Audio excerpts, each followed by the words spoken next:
Green cover పెంచితే ఓట్లు రావు, ఓట్లు వచ్చేది కాదు, ప్రజలకు వెంటనే రిలీఫ్ కానీ దాని అర్థం కాదు. దాని effect you can see after a decade, maybe a decade. So అది పొలిటీషియన్స్ కు నచ్చే ప్రోగ్రామ్ కాదు. కానీ కేసీఆర్ ఇస్ ఎ విజనరీ. నేను కాదు, నా రాష్ట్రం ముఖ్యం, నా ప్రజలు ముఖ్యం అనుకున్నాడు కనుక 10 ఏళ్లలో 7.7 గ్రీన్ కవర్ పెంచారు. దాని చాలా ఇంపార్టెంట్ విషయం. ఎందుకంటే ఆరోగ్య తెలంగాణ అంటే మంచి ఆసుపత్రులు కట్టడం కాదు, మన జీవన ప్రమాణాలు పెంచడమే అది నిజంగా ఆరోగ్య తెలంగాణ అవుతుంది.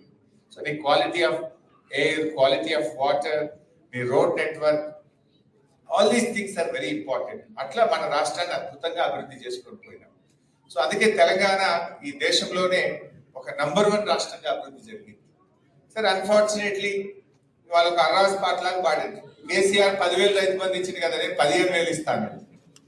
ఒక ఆయన మెదక్ ఎమ్మెల్యే, మీరు ఎప్పుడైనా వీడియో చూసిందో లేదో, ఎలక్షన్ లో పోటీ చేసిన ఆయన, కేసీఆర్ 24 గంటల కరెంట్ ఇచ్చిండు, రోజుకు నేను 48 గంటలు ఇస్తాను. చూసిందే సోషల్ మీడియా. సో అట్లా వాళ్ళు మాట్లాడేసినారు, ఏది పడితే అది మాట్లాడినారు. కేసీఆర్ ఆడపిల్ల పెళ్లికి ₹1,00,000 ఇస్తున్నాడు కదా, మేము ఇంకా తులం బంగారం కల్పిస్తామన్నారు. సో అట్లా ఏది మాట్లాడినా చెప్తూ చెప్తూ ప్రజల్లో ఒక రకమైన మార్పు తెచ్చారు. ఒక చిన్న ఎగ్జాంపుల్ కూడా చెప్తాను. ఒక రోజు నా దగ్గరికి పంచాయత్ సెక్రటరీలు వచ్చినారు, అంటే విలేజ్ ఆఫీసర్స్, విలేజ్ అడ్మినిస్ట్రేషన్ చూసి officers. They all came to almost వాళ్ళ అసోసియేషన్ 15 మంది వచ్చినారు. చాలాసేపు కూర్చోబెట్టి మేము మాట్లాడుతుంటే they gave a representation saying that we have so much, ఎన్నో ఇష్యూస్ ఉన్నాయి, మాకు చాలా కష్టాలు ఉన్నాయి, మాకు గ్రామ పంచాయతీలకు డబ్బులు రాక మేమందరూ అప్లోపాలైపోయాము, ట్రాక్టర్లో డీజిల్ పోయడానికి కూడా ప్రభుత్వం డబ్బులు ఇస్తలేదు, మా రెగ్యులరైజేషన్ కావట్లేదు, వాళ్ళ గ్రీవియన్స్ అంతా చెప్పారు. వాళ్ళు అడిగాను, అంటే మీకు ఉద్యోగాలు ఎవరు ఇచ్చిందా బాబు అన్నారు. కేసీఆర్ గారు ఇచ్చారు. అప్పుడు ఒకేసారి 10,000 జాబ్స్ ఇచ్చారు పంచాయత్ సెక్రటరీస్. ఉద్యోగాలు ఎవరు ఇచ్చారు? కేసీఆర్ గారు. ట్రాక్టర్లు ఎవరు ఇచ్చారు? కేసీఆర్ గారు ఇచ్చారు. మీకు పవర్స్ డెలిగేట్ చేసింది ఎవరు? ప్రతిదానికి కలెక్టర్ దగ్గరకు, ఆర్డీఓ దగ్గరకు అనుకుంటే పవర్స్ డెలిగేట్ చేసింది ఎవరు? కేసీఆర్ గారు ఇచ్చారు. మరి మీరే కదరా పోయి మమ్మల్ని ఒడగొట్టింది అని అంటే ఒక మంచి మాట చెప్పింది. నేను కూడా ఐ రియలైజ్ ఏమన్నాడు ఒక సెక్రటరీ అందులో వేసి, మాకు ఎట్లా తెలుస్తుందన్నా మీ విలువ, తెలంగాణ వచ్చినాక డైరెక్ట్ మీరే గవర్నమెంట్ లోకి వచ్చిండ్రు, 2 టర్ములు మీరే ఉంటారు, వాళ్ళు ఏదేదో చెప్తున్నారు కదా, వాళ్ళు ఏదో చెప్తే ఇంకా బాగా అయితేమో, ఇంకా బెటర్గా ఉంటుందేమో అని అనుకున్నాము. నౌ వి రియలైజ్డ్, గవర్నమెంట్ మారింది కంటే we realised we are able to judge. ఇప్పుడు అర్థమైందన్నా, ప్రభుత్వం మారిన తర్వాత పాతదేది కొత్తదేది, మేము ఏం మిస్ అయ్యామో, మేము ఏం కోల్పోతున్నామో మాకు అర్థమైంది అన్నారు. అంతకుముందు అన్న 10 ఏళ్ళు మీరే ఉన్నారు, రాష్ట్రం ఏర్పడిన తర్వాత నేరుగా మన ప్రభుత్వమే ఉండడం వల్ల కంపేర్ చేసుకోవడానికి మాకు ఆపర్చునిటీ లేకుండా పోయింది. ఇప్పుడు గవర్నమెంట్ మారిన తర్వాత ఏడాది లోపలనే మాకు అర్థమైంది what we are missing, what we are lose అనేది ఇప్పుడు మాకు అర్థమవుతుంది అన్నారు. సో అట్లా తెలంగాణలో చాలా మార్పులు వచ్చింది. ఇలా చెప్పుకుంటూ పోతే చాలా విషయాలు ఉన్నాయి. బాగా డెవలప్ అయిన స్టేట్. గతంలో చంద్రబాబు నాయుడు కూడా మీరు స్పీచ్లు చూసుకుంటారు, ఆయన మాట్లాడేవాడు. ఒకప్పుడు ఆంధ్రాలో 1 ఎకరం అమ్మితే తెలంగాణలో 10 ఎకరాలు వచ్చేది. కానీ చూసారా కేసీఆర్ ఎంత బాగా చేసినాడు. ఇప్పుడు తెలంగాణలో ఎకరం అమ్మితే ఆంధ్రాలో 10 ఎకరాలు వస్తుంది అని మనం మాట్లాడలేదు, చంద్రబాబు నాయుడు మాట్లాడారు. That is the change you have showed. But today what happen?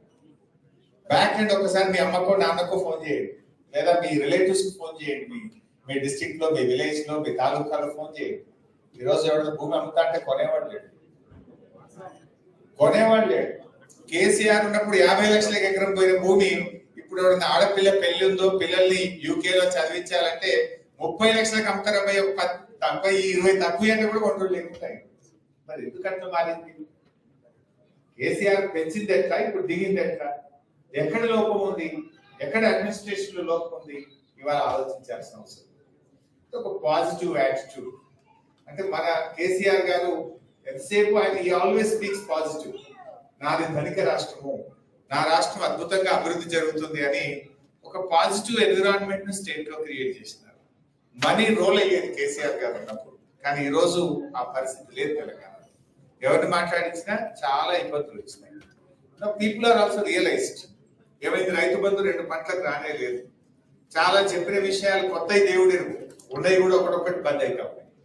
దాంతో ప్రజలు కూడా అర్థం చేసుకుంటున్నారు.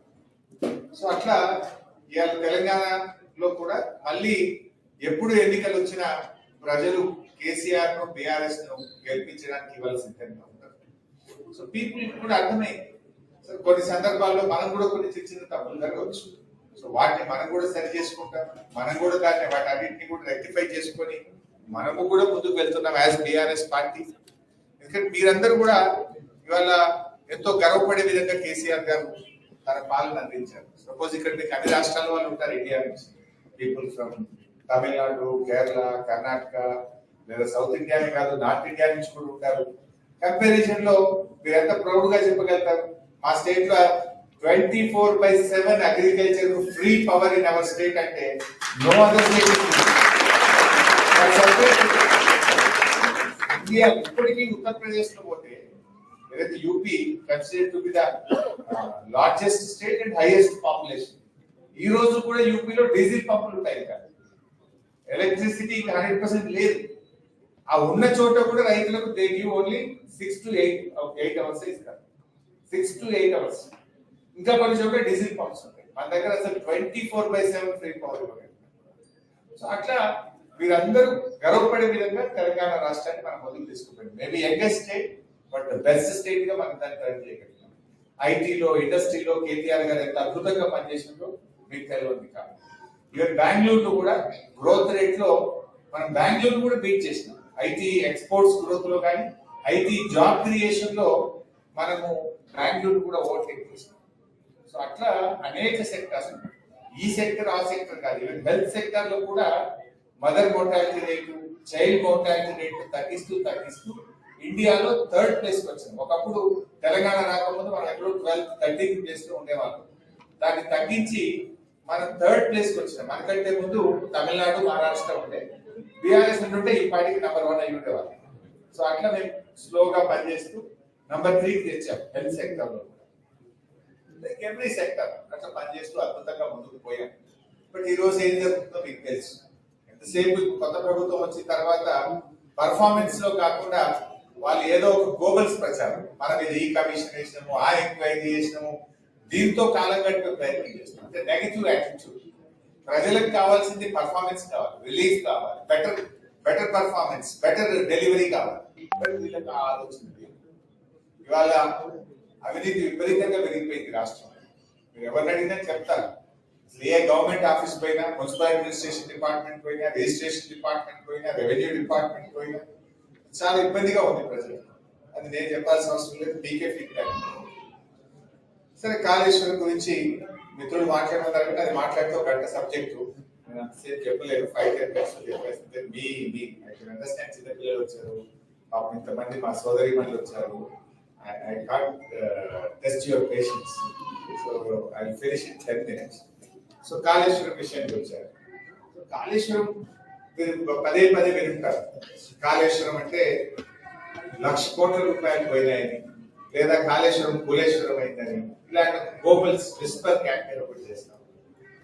యాక్చువల్లీ వాట్ ఈస్ కాళేశ్వరం అంటే, సింపుల్ గా చెప్పాలంటే, కాళేశ్వరం ప్రాజెక్ట్ లో 3 బ్యారేజీలు, 15 రిజర్వాయర్లు, 19 సబ్స్టేషన్లు, 21 పంప్ హౌస్లు, 203 కిలోమీటర్స్ తడలు, 1,531 కిలోమీటర్స్ గ్రావిటీ కెనాలు, 98 kilometres of pressure main, 540 meters of pumping system. All this together is a Kaleshwaram. So, beauty of Kaleshwaram is much good year. This year is last year and this year is a very good rainfall. మన state లో మంచి వర్షపాతం ఉంది. When you have a good rainfall, మనకు SRSP నుంచి mid బానేరు, ఎక్కడైతే సిరిసిల్ల దగ్గర mid బానేరు ఉంటుందో, ఎస్ఆర్ఎస్పి నుంచి మిడ్ బానేరుకు నీళ్లు వస్తాయి by gravity. You'll operate the motors and pumps of Kaleshwaram from Midmaner itself. You don't operate from Ellapalli or you don't operate from Kaleshwaram, Medigatta. You'll operate from Midmaner itself. And 50% system ఏ నడుస్తుంది. But ayacut 37 lakh acres కు ఆయకట్టు నీళ్ళు వస్తుంది. Good year, average rainfall ఉంది. అప్పుడు ఏమవుతుందంటే వీళ్ళు operate Motors from Yellampalli. మన కడెం రిజర్వాయర్, ఆదిలాబాద్ లోని కడెం నుంచి మంచి వరద ఎల్లంపల్లికి వస్తే, ఎల్లంపల్లి నుంచి మోటార్ లాంచ్ చేసుకుంటే మనము కాళేశ్వరం సిస్టమ్ పనిచేస్తుంది. So bad year, less rain fall ఉన్నప్పుడు తప్పనిసరిగా నీళ్లు ఉండేటువంటి పాయింట్ మేడిగడ్డ పాయింట్. అంటే ఎక్కడ వర్షపాతం లేకుండా కూడా ఆ మహారాష్ట్ర అడవుల్లో మరి ఆ ప్రాంతంలో పడ్డ వర్షం నీరుతో తప్పకుండా నీళ్లు ఉండే ప్రాంతం మేడిగడ్డ ప్రాంతం. దట్ ఈస్ ద ఇక ఎంత క్రైసిస్ లో కూడా అక్కడ తప్పకుండా నీళ్లు ఉంటాయి. కాళేశ్వరం అంటే ఏంటి? అసలు 37 లక్షల ఎకరాలకు సాగునీరు అందిస్తుంది. 60% ఆఫ్ తెలంగాణకు డ్రింకింగ్ వాటర్ ఇస్తుంది. ఇండస్ట్రీకి 16 TMC ఆఫ్ వాటర్ పెట్టాం. ఇండస్ట్రీకి ఉంటుంది, డ్రింకింగ్ వాటర్ ఇంక్లూడింగ్ హైదరాబాద్ తో పాటు 60% ఆఫ్ తెలంగాణకు డ్రింకింగ్ వాటర్ ఇస్తుంది. అదే విధంగా 37 లక్షల ఎకరాలు సాగునీరు అందిస్తుంది. సో ఇలాంటి బ్యూటిఫుల్ ప్రాజెక్ట్. ఇలా ఏం జరిగింది యాక్చువల్గా? అన్ఫార్చునేట్లీ 3 బ్యారేజెస్ అని చెప్పాను. Before 3 barrages all the 15 reservoirs with capacity of 141 TMC, 141 TMC ల సామర్థ్యం కలిగిన 17 రిజర్వాయర్లు దే ఆర్ ఇంటాక్ట్.